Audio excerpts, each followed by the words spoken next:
I love Billy Bob. And do too. he lives at the same house that Slash lived at, Right. so that's pretty metal. So tell us what why you started Cleopatra Records. What genre you started with? Because you've got a whole bunch of subdivisions now. But how did it start? I know it was in 1992 when you.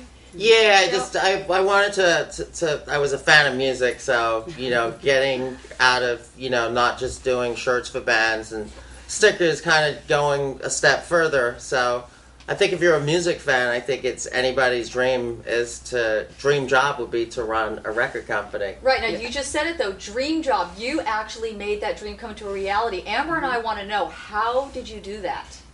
You just have to set a plan, and you just have to be really determined that you're going to do something, and you have to have a passion for it. I think if you don't have the passion for it, then it doesn't work. Well, did you know any of these bands?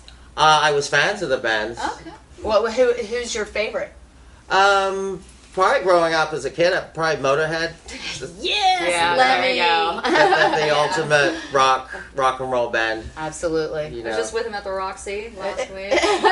So I found a record that wasn't released in the USA, and I decided to license that record from Capitol Records, EMI at the time. This was 91. I called them up, and they said, come down to our office, and we can kind of let you know what you need to do to license this record. So Wow. we went through the process, and we did it. Now that was a Motorhead record? There was a Motorhead record called On Parole. It was the first Motorhead recording. Now, you've actually developed quite a relationship then with Lemmy Kilmister, because you actually have his old band, Hawkwind. We licensed that also right. from EMI, Capitol Records, and Lemmy was on a good portion of the tracks. Awesome.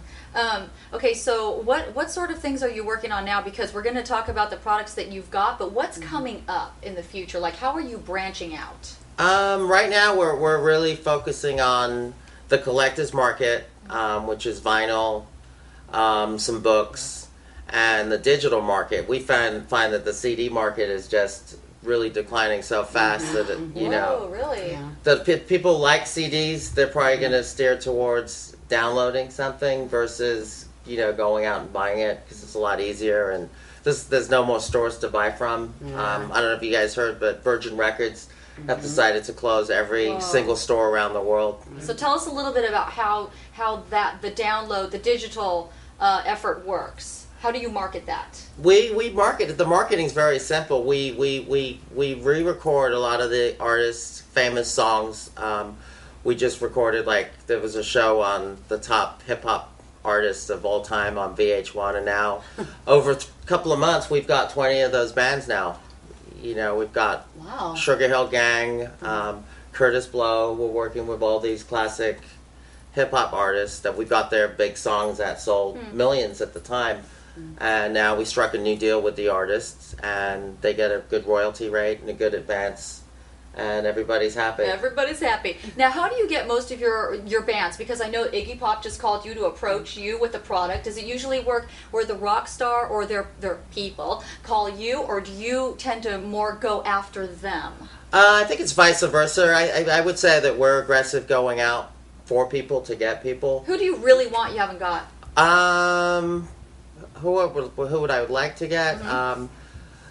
Probably realistic. Probably be the cult would probably be the next victim to get. So we'll see what happens. Everything's changing so fast that our fans that we were really big fans of, that we thought were unapproachable or would say no at a certain time in their career, now that a lot of them are saying yes to a lot of the deals. Coming around. Yeah. Now, one of